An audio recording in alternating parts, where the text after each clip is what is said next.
All right, so good afternoon, everyone. Welcome back to our 13th Chamber City County Connects You teleconference.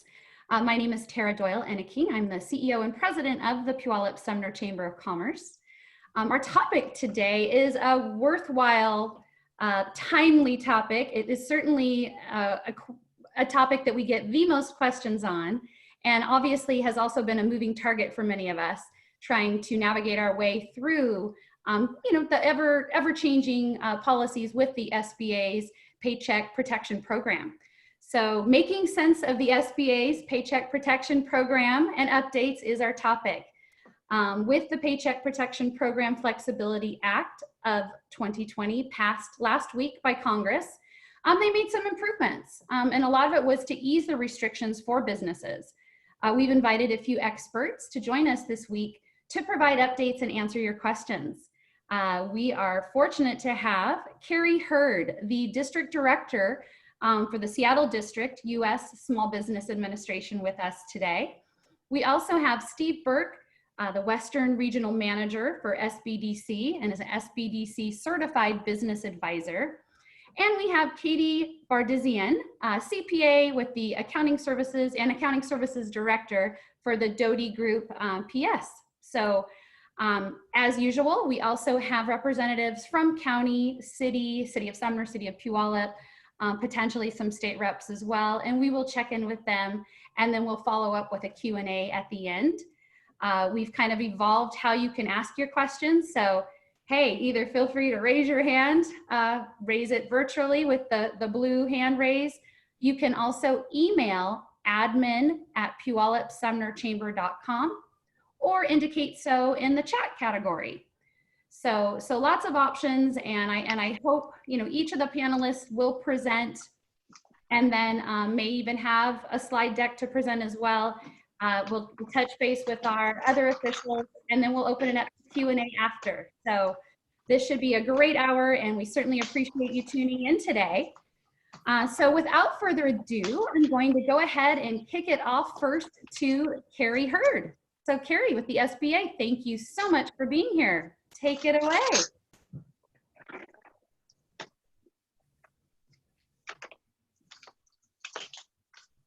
Oh, I'm muted. Need some help there. There you go. I'm certainly trying. I'm trying to share my screen. Okay. Share my application window is all you need. Well, it's always interesting. I love technology, but I have to be honest with you, it always makes me nervous when it doesn't work. So thank you, everybody. It's great. It's a great honor to be here today and to have such an amazing team of panelists to help us. What I'm going to do initially is just give you a quick down and dirty on SBA and how we start businesses, how we help businesses start, grow, and expand, and then of course recover, which is very timely given the COVID-19 impact. These are programs that for the most part we actually use every day of the year, and we want to make sure that you have a quick understanding of those, and then we'll dive into more of the detail of our disaster program. So I know probably some of you know these companies, but you may not know that they're actually SBA success stories. Mud Bay has quite a few locations around the Washington area. Don't try to read this slide real close. All I'm trying to do is just give you a framework of all of the different programs that SBA has to help businesses take advantage of opportunities, overcome challenges. And if you're ever wondering who actually decided who is a small business versus who isn't, well, that's also SBA. So we do that in conjunction with a lot of different partners. Steve that's here with me today is part of our resource partner network, and we're very excited to have the SBDC's Washington's group is exceptional. We also have a Business Outreach Center. We have our SCORE, which is a cadre of very experienced executives and CEOs, and many still work and just volunteer their time. And then we have an association of women's business centers, of which in Washington we have 3. I believe the closest one to your location would be in Lacey, or one in downtown Seattle. We also help businesses with opportunities with federal contracting. So if you're ever interested in selling to the government, give our office a call. 23% of federal procurement dollars, as we call it spend, are actually set aside, or not set aside, but gold to be purchased through the small businesses. If you ever wonder about small business certifications, such as women-owned businesses, we have Service Connected, we have Hub Zones. We're also the agency that does that. And there's quite a few right now, new regulations coming out with the women-owned small businesses. So our office will be doing some training, and I would encourage you to connect with us on that.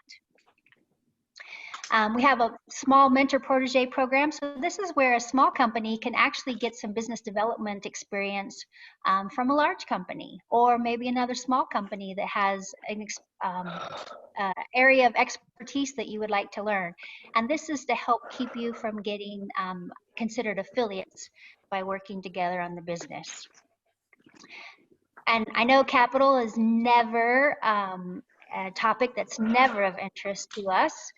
We have basically the ability to do loans from $500 to $5.5 million.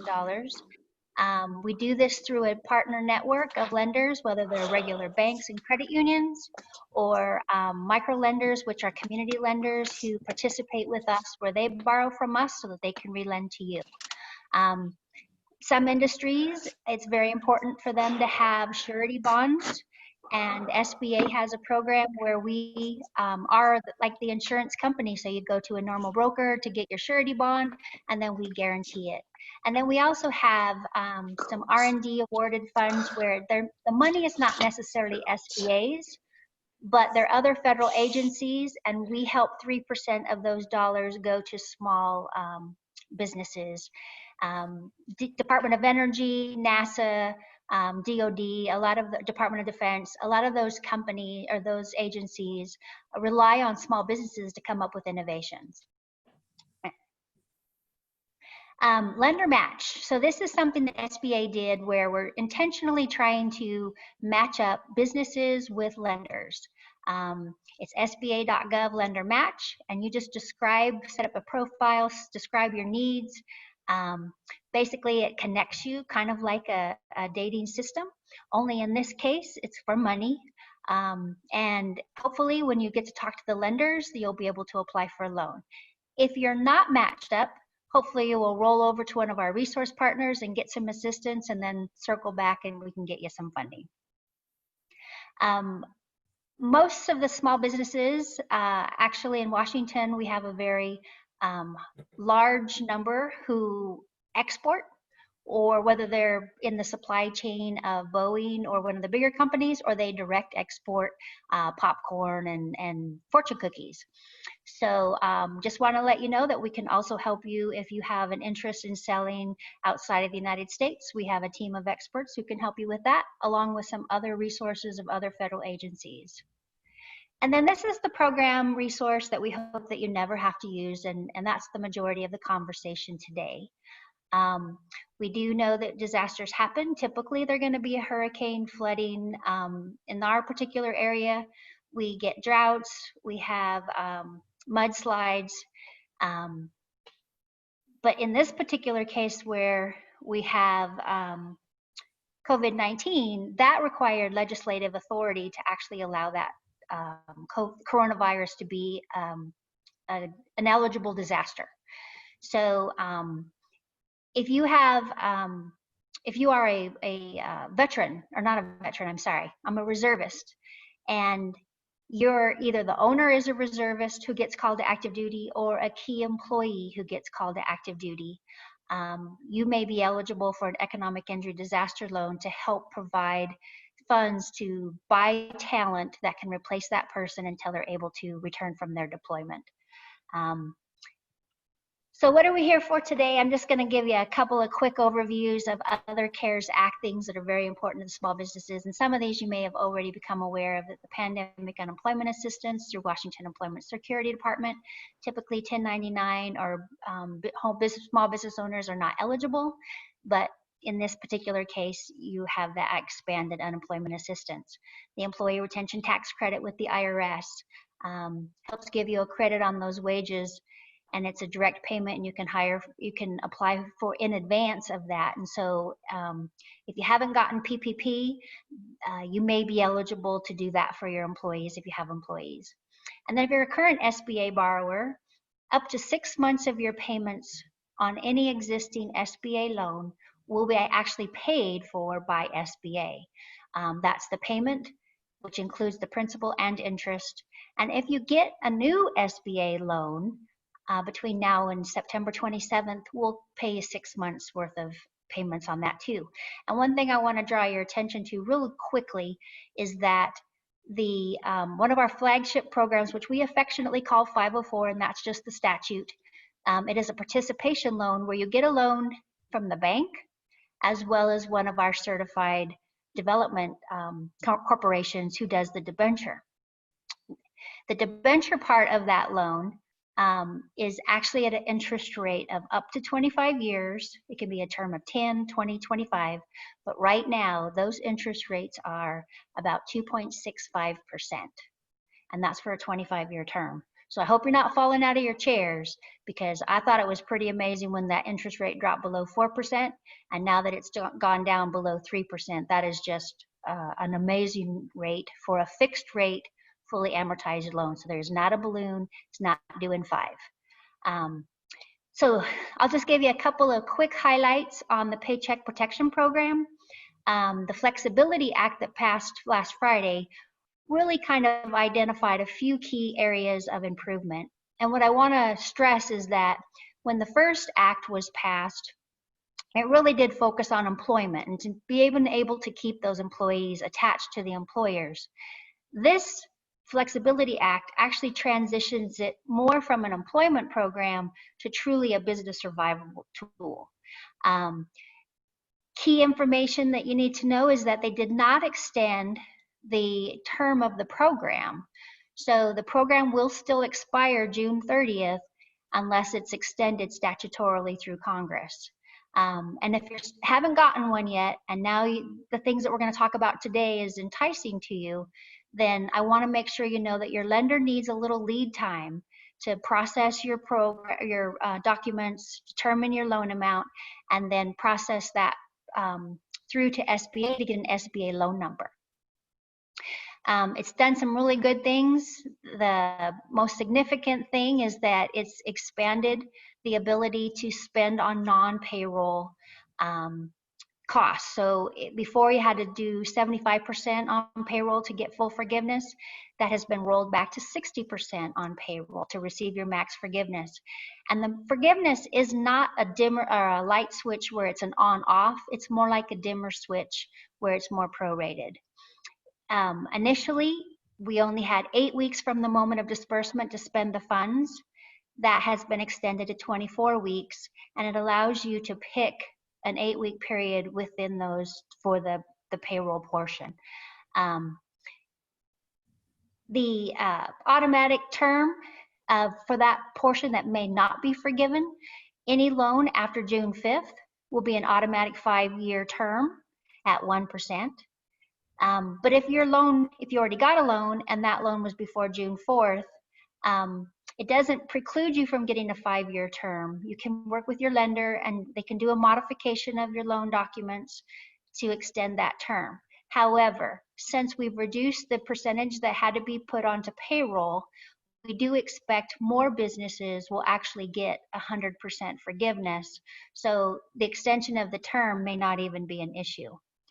And then I know we're going to talk a lot about today with the loan forgiveness form itself. It has been revised. They just issued it this morning.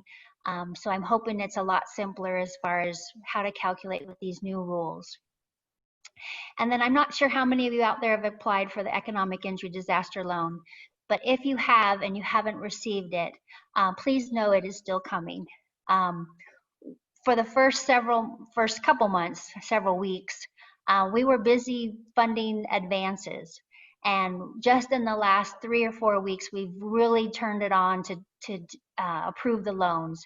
And unfortunately, because we had to use an agent or an industry system that didn't utilize some of the same points of contact that we would typically use in our program, it's really difficult to get a status of where your loan is in process, but we are processing those.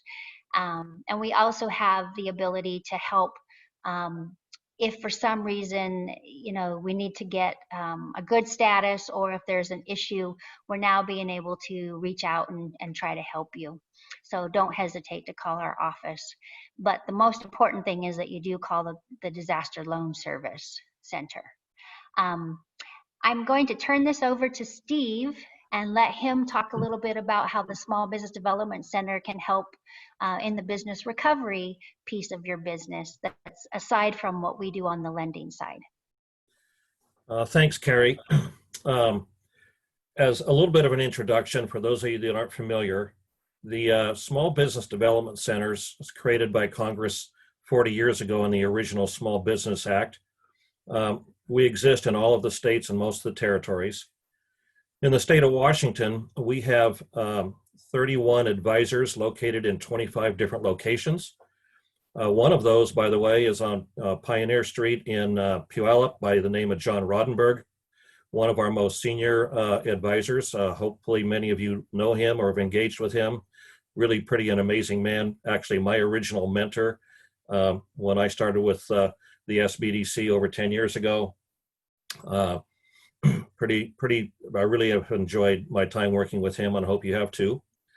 For the first time in our 40 years, we were actually named within the CARES Act, along with the Women's Business Centers that Kerrie referred to earlier, as the primary technical assistance providers nationwide for technical assistance related to the CARES Act and the other SBA programs related to COVID-19 crisis. So what we're doing, and along with that, by the way, we were granted additional funds in the CARES Act, and we're trying to make the best use of those funds in terms of providing better assistance throughout the state of Washington to small businesses. And what we're anticipating, quite frankly, is that a lot of the stimulus money, we don't see new stimulus money coming into the picture. And a lot of the stimulus money we expect to be more or less used up, and the pandemic unemployment assistance that Kerrie referred to, the PPP and the EIDL, may well be as funds used up by the end of July. The pandemic unemployment assistance is, I think, ends at around July 25th for those that have been on unemployment receiving the extra funds. And so we're anticipating receiving a very large increase from small businesses that may be struggling once the stimulus funds run out.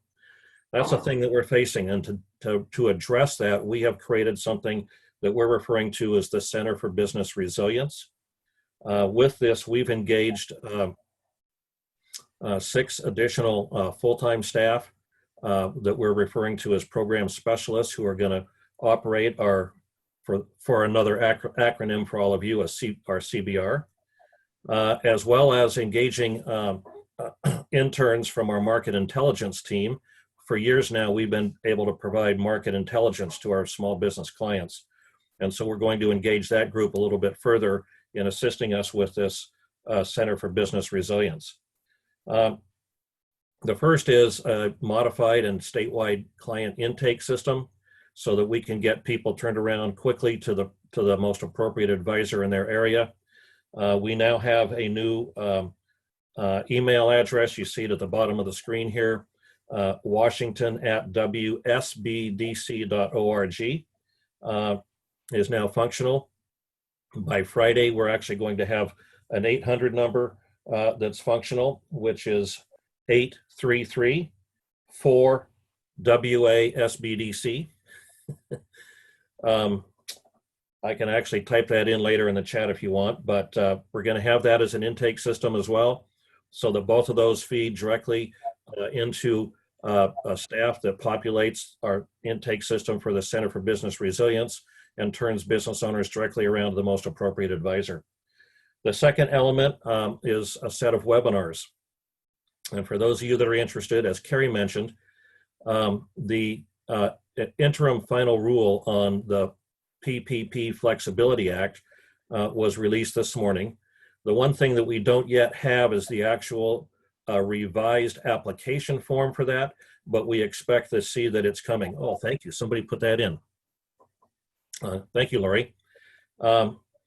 We don't have the form yet, but I am doing a webinar tomorrow at 1 o'clock. I've already got almost 300 signed up, but I would encourage you to go to our website at wsbdc.org if you're interested in joining us. And I'm going to go through what we do know about the PPP program and the changes with the PPP Flexibility Act, as I have in the process at this moment, as I'm going through both the legislation and the interim final rule and trying to modify a PowerPoint presentation that with information that just came out this morning. So I hope to be ready by tomorrow at 1 o'clock, any of you that want to join us. So that's another thing that we're going to be doing on a roughly about twice a week. But we're going to have a whole bunch of other topics: how to deal with landlords during a time like this, how to improve communication with your customers, business recovery. We also have a contract with state L&I to talk about L&I rules. We had a webinar last Friday at 1 o'clock with state L&I about state requirements for return to work. So we're trying to develop a whole system of webinars that small business owners can tap into for the purpose of helping them through what we think is going to be a pretty substantial recovery period coming sometime after July 4th. And then the third one, which we have just nailed down this week, is we're now referring to as our research hub, where we're going to be able to provide real-time information back to our advisors so that they can even be better at helping with their small business owners and get that out almost on an immediate basis. And so with those three components of the Center for Business Resilience, as I mentioned before, we're engaging some associate business advisors, some program specialists, as well as college interns to staff this on an ongoing basis. And we hope to be having this thing fully functional and up and running here no later than the end of the month. We're very close to it right now. So with that, I suppose we could probably try and answer some questions about the PPP Flexibility Act. If you had something specific, I'm not quite ready to do a full presentation on it yet because I'm still working on my PowerPoint as we speak. But hopefully I've given you a little bit of information about who we are, what we do, and how we can assist your small business owners as they start to face some of this difficult time period we see coming. Thank you, Stephen. And yes, thanks for mentioning John Rodenberg. He is a great asset in our community, and certainly just down the street, we've had him on this teleconference before. So Kerrie and Stephen, you did a great job laying out a lot of what the changes are, and I liked the context you provided too with how you work and the other services you provide, aside from now you having this magnifying glass on you with the PPP. We've got Katy Bardizian here, who is the Accounting Services Director for the Doty Group, a CPA, and would love to hear a little bit about how you work with organizations navigating their way through PPP and the other services you're providing as well, or any other helpful tips you might be able to pass along to this group. So Katy, thanks for being here. Perfect. Thank you for having me as well. And I'm extremely happy to join the call and give you guys a little bit more information about the Doty Group, and as well expand on some of the information that Kerrie and Stephen gave on the PPP Flexibility Act. I'll share my screen up as well. I have a PowerPoint that we can go through.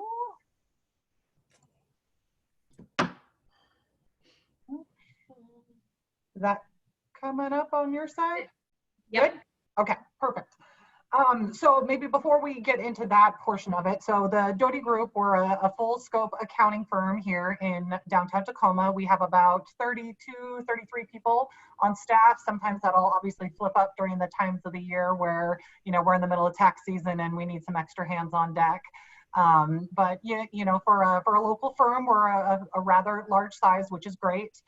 We do everything from your traditional tax and audit services, and then we have some specialty niches One within my department, we have your regular bookkeeping services, but we also provide controller, CFO support.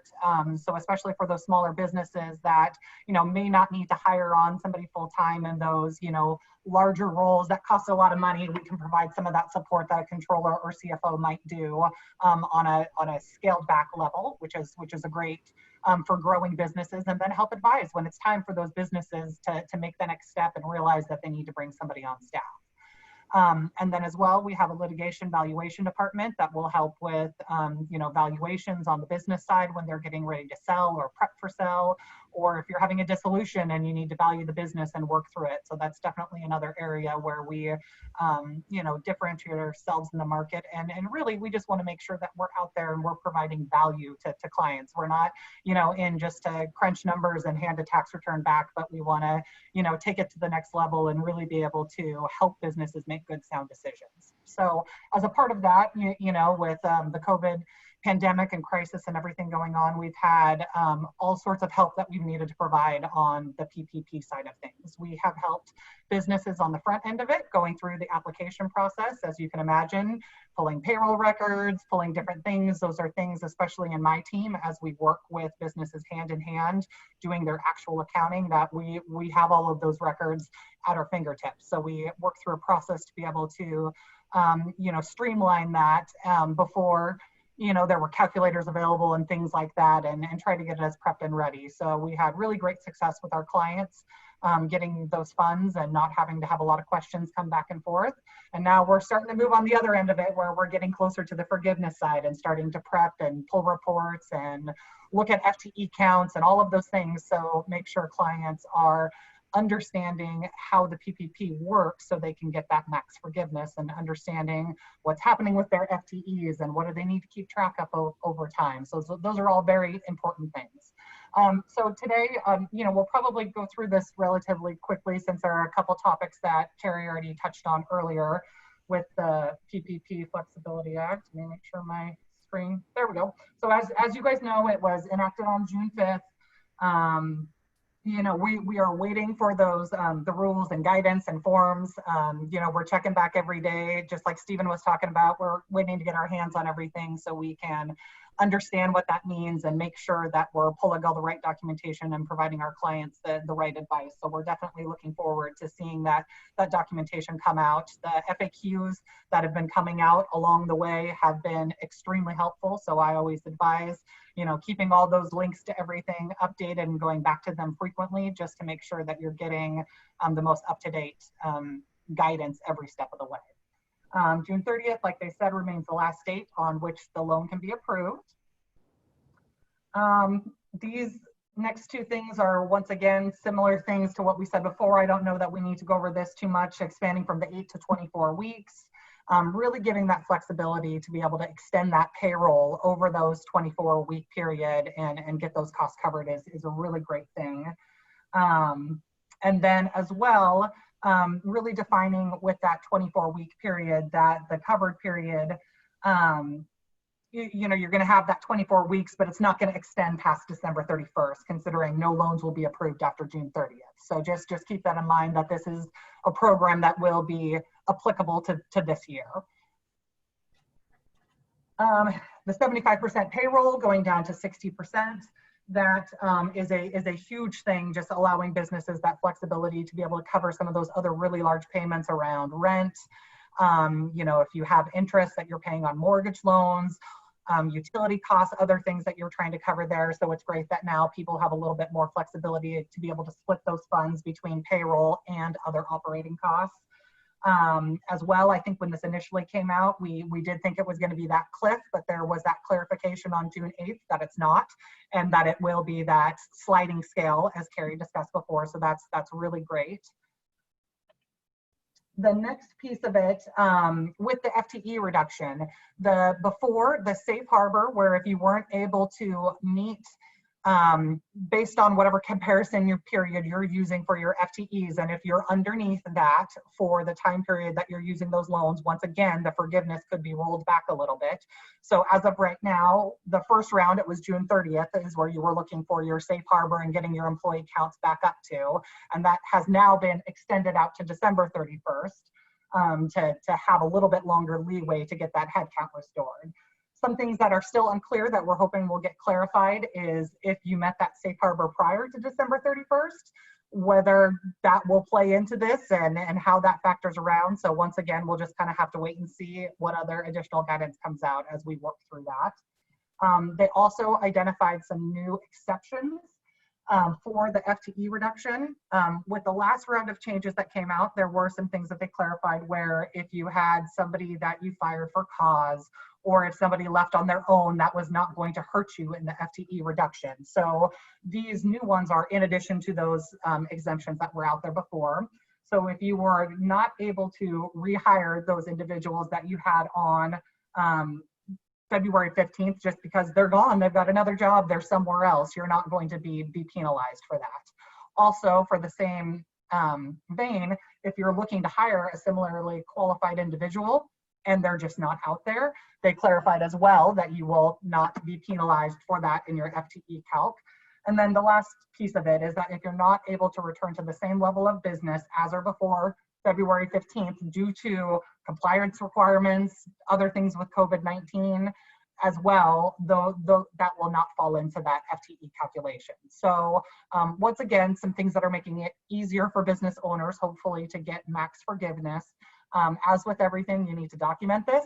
You know, don't just think about it in your head and move off. You need to make sure that you have something, you know, in writing, under documenting why this has happened. So, but once again, just things that are making it easier for businesses, which is great.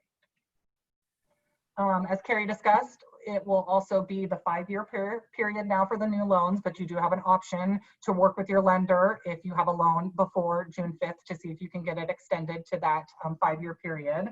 And another piece that is really great that came up, one of the things with the CARES Act, there is a payroll tax deferral component of the CARES Act where you could defer the Social Security taxes, and it's not a never pay it. You will have to pay it, but it would be paying it at a later date, half in December 2021, half in December 2022. But if you were a recipient of the PPP loan, you weren't able to take advantage of that part of the CARES Act. So with this new part of the Flexibility Act that was enacted, that is now available to businesses. So once again, that's great, but just a reminder, it's not a full, you never have to pay these taxes, you do need to pay them. But if you just need some time, once again, it gives you a little bit more flexibility to manage that cash during this time period, which is great. So with this, the loan payments that would happen if there is a portion that's not forgiven, it had been a 6-month deferral, but now loan payments are deferred until the SBA determines the amount of the loan.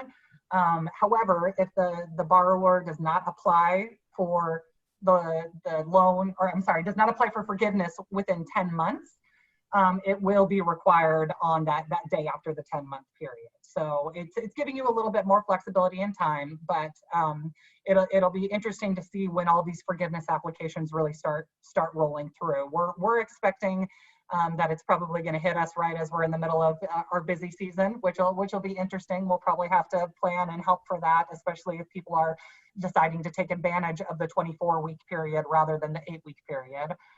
You know, we're definitely, with businesses that have spent the money within 8 weeks, we will definitely be trying to work with them now and get those forgiveness applications in once, you know, the final documents come out. But at the same point in time, if you're deciding to go with that 8-week period, there is no rush. We can still wait for things to come out over the next couple of weeks, make sure everything is, you know, all the FAQs have come out, and we're expecting that probably in that late July, August timeframe, we might start some of those and then obviously have another round of it for the 24-week period of applying for forgiveness. One thing this legislation still is not addressing is the tax deductibility. of the PPP expenses, which is a big question out there for businesses, especially as we're starting to get to estimated tax payments coming due July 15th for the first and second quarter. Once again, on a call I was on earlier today, as of right now, I haven't heard anything that those are moving or they're extending those deadlines, but once again, it's always a possibility. So we'll just have to keep our eyes and ears and watch what happens over the next couple of weeks. But as of right now, the way the legislation stands is that if you are using PPP funds for payroll and these other operating expenses, as of right now, it will not be tax deductible. So as you apply for the forgiveness, you'll have at least a good documentation of what all those expenses are, because once again, if this doesn't change, which I know they're pushing to get it changed, so it's not something I would necessarily completely worry about right now, but with the loan application, we should be able to disaggregate it if needed come tax time. So we'll just have to watch on that and cross our fingers that it gets dealt with in the latter portion of the year, which we're expecting to see something on it. So the biggest questions we have out there right now from our side of it that we're hoping will be addressed at some point with the FAQs coming out. If they can use the June 30th FTE reduction safe harbor instead of the December 31st, there's some questions around that. If people have already met it, do they really need to wait? So we'll just have to wait and see. We haven't seen anything change with the salary and hourly wage reduction calculation and safe harbor. So we'll just, once again, wait and see if there's any other guidance that comes out on that. And then as well, since we have more time now, with the last round of updates, they did clarify when it was the 8-week period that there was a limit on cash compensation of 8/52 of that 100,000, because there is a limit on employees that have that $100,000 salary. So now the question comes up, since there's more time and 24 periods, does that limit now go up for those employees? So once again, things that I'm sure are on everybody's minds and questions that are out there. So we'll just have to wait and see the next round of guidance that comes out. And, you know, all of our organizations, the AICPA, which is the American Institute of Certified Public Accountants, they're actively working with the SBA. All of these questions are moving back and forth at all the levels, and they're making sure that they're getting this information. So, you know, as Stephen and Kerrie are staying in touch with all their counterparts, we're doing the same thing on our side, you know, making sure that we're following the AICPA and keeping up on it. So we'll just have to, you know, once again, just see what happens and keep in discussion. And if I need to come back at a later point in time, I'm happy to do that. The last thing, and then I know we want to get to questions. Our AICPA did put out some accounting guidance today addressing how you will actually account for this in your books. And it's non-authoritative guidance out there, and this is really what most people were thinking, is that when you receive the cash, you will bring it onto your books and track it as a liability at that point in time, accrue interest, do all of those sorts of things. And at the point that it's deemed that it will be forgiven, at that point, that is when you would take a gain on that extinguishment of the debt, versus if there is a portion of it that you're going to have to pay, you would treat it like any other loan you have on your balance sheet and pay it over time. But that's consistent with accounting guidance on being, you know, conservative, of not recognizing those gains until you hit that point of actually achieving forgiveness. So once again, I appreciate your time on here, and as well, I would definitely encourage, I know we're all caught up in the PPP and working through all of these things, but also be thinking to the future. And it's, you know, it's really important. This is a time to be looking at your cash forecasts, your budgets, all of those sort of things, because we really need to get in recovery mode here as well. So, you know, be actively working with your finance teams to, you know, be stress testing those forecasts, making sure you know what's going on, you know, reaching out and really looking at all those things. So, you know, once again, you can just make sure that you're looking forward to keep getting through this. So thank you very much. And let me see if I can't get my screen share off here. Great, thank you guys. My very first question would be, these slide decks were wonderful, and we do have a resource page on our website. Is it something you're willing to share, both Katy, Kerrie, Steve? Yes, absolutely. Okay, that would be great. I could also ask that Lindsay maybe take note of all that are on the call. We could potentially share those links with everyone on here if you'd like as well. But know that in short order, I'm sure Lori will get it posted to our website. So another quick question I have, when we're looking at just sort of walking us through the process. So the changes have now come. You are a business owner or an accountant of a business. What sort of triggers? Walk us through what, at the end of the 24 weeks, will something trigger from the SBA that it's time to apply for your forgiveness? And that's when you'll provide your information, or just walk us through what's really happening on the other side so that you as a business owner know what your timelines are, what you need to have prepared, and what you should be doing before the time expires on you and you kind of miss the boat. I don't know if that's a Kerrie. Yeah, and I can speak from maybe the accounting side, and I don't know if Steve and Kerrie want to more speak from the SBA and what's going to kick that off. And I think working with your lender is probably number one, that you're working with them and kind of understanding what they're expecting and what their forms are going to look like. I know that there's a lot of lenders that are setting up electronic repositories to be working through these forgiveness applications. I would highly recommend going to the AICPA website, and they have a PPP resource center on there. And on that website, they have a forgiveness calculator that we're recommending people look at to kind of help track all of their payroll costs, their FTEs, what you're going to need to do that. I will preface right now, it's currently just the 8-week calculator that's up there. They're waiting for the final guidance from the SBA before they release another version for the 24-week period. So if you go to the site and don't see anything for the 24 weeks, don't freak out. There's something coming. But that calculator is extremely helpful in gathering all that information, making sure you're not forgetting anything, and can really help prepare you for when it's time to drop all those documents off to your lender. Okay. Great. Another quick question we have, because we have the benefit of having Chris Eiler from the U.S. Chamber of Commerce on the line, I think I know the answer to this question, but I'm going to ask it anyway. With the latest changes that Congress did pass, it seemed to only have, looser guidelines that was sort of the topic. By any chance, were additional agencies able to qualify now, or is that still yet something that would be looked at in the future? So in particular, U.S. Chambers 501c6s still waiting, still hopeful. Yeah.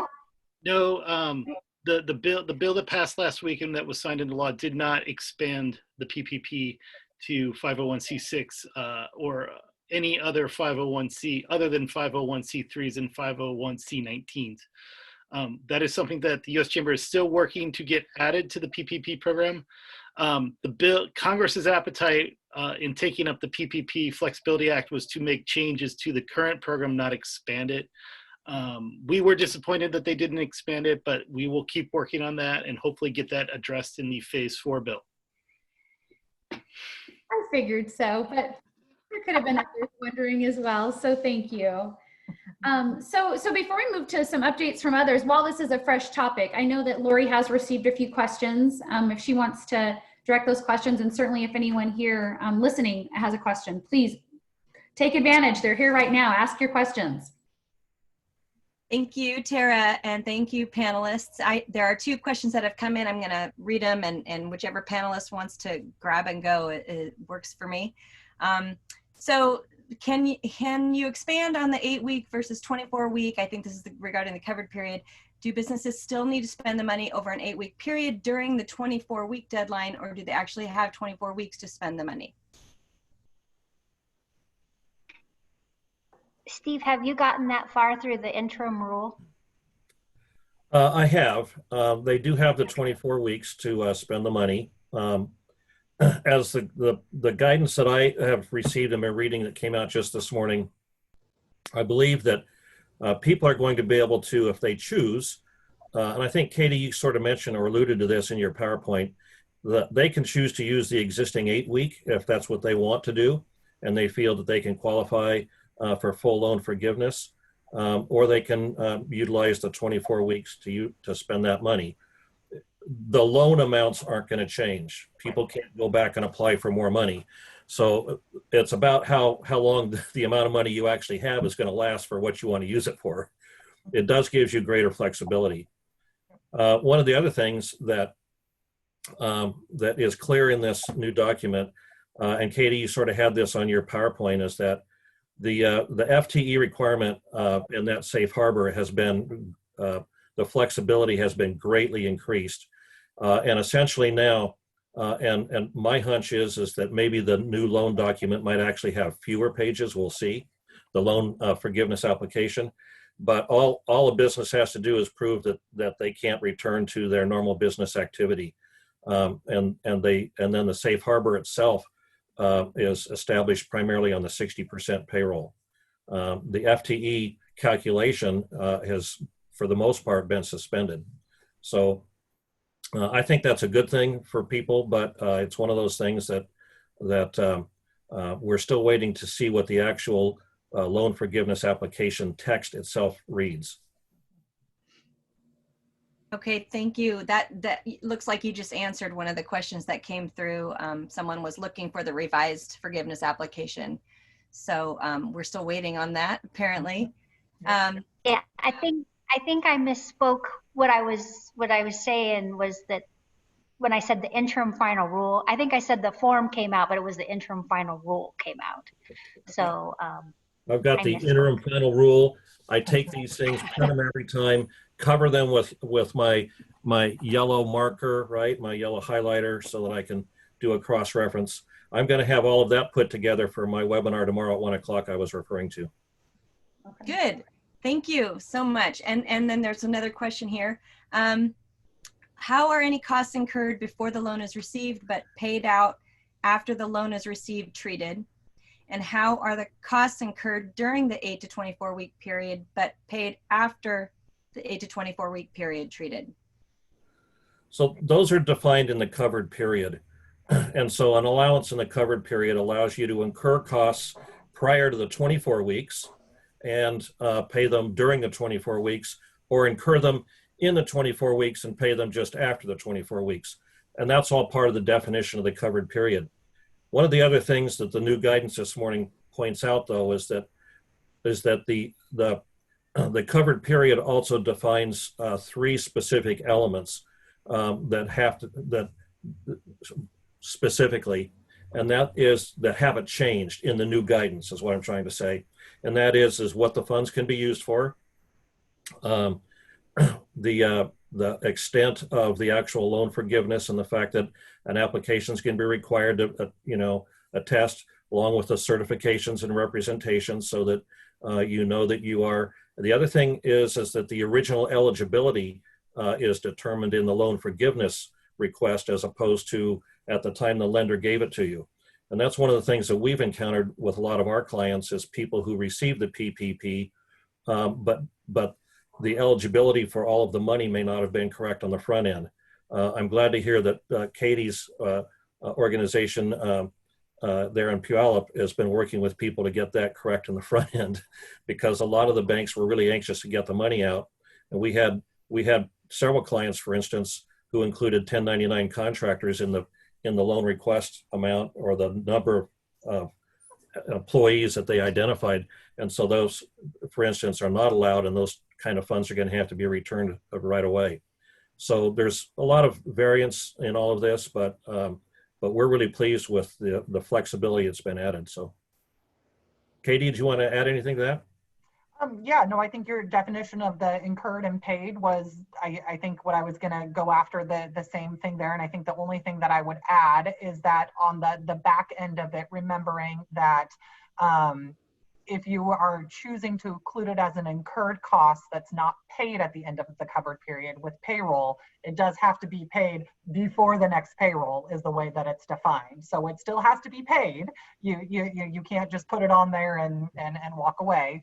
And then as well, when you are looking at the utilities and those non-operating costs, they've defined that of saying, if you're paying utility bills and you paid your May bill and your June bill, and it was in the period, and you've got 26 days of July, you don't have to pay that July bill. You can still pay it at its normal due date, but you could include those incurred costs. But you do have to remember to pay it before the next cycle in order for it to be included. Identified from a true accounting purpose. There is one other element of flexibility that I think is important in this, and that is that there's an alternate covered period still. Correct. Yep. And that's still going to apply in this new legislation. Yep. And what that means is that if you receive funding Typically, you have to start now your 24 weeks on the date you got funded. So whenever that might have been. And then if you start a payroll period after that, so for instance, if you get funded on the 20th of the month and you start your payroll period on the 1st of the month, you can actually start the 24 weeks on the 1st of the month. So there's additional time to make all of this flexible and make it a whole lot easier for people to work with these funds. Yeah, and unless, Steve, correct me if I'm wrong, but unless they change something, but that alternate covered period is only available for people that are running payrolls more like every 2 weeks or every week. It's not available for people that are running monthly or semi-monthly. That's how it was defined in the last round. So unless something has changed, but that's what the last set of the act, it was those people that are running payroll every 2 weeks or payroll every week. Yeah, the loan application, the old one now, actually had you identify what your payroll period was. There it is. So it might be identified there at that portion of it. So once again, it'll be great to get all this information to kind of hopefully get the finals on it once we see the actual forms. But. Great. Well, so much great information. We appreciate it. You can certainly still continue to submit your questions. We have a few other folks we'd like to touch base with weekly. We have Betty Capistani on the line, who is the Economic Development Director for Pierce County. They have been so busy and doing wonderful work, distributing 1 million face masks and other PPEs.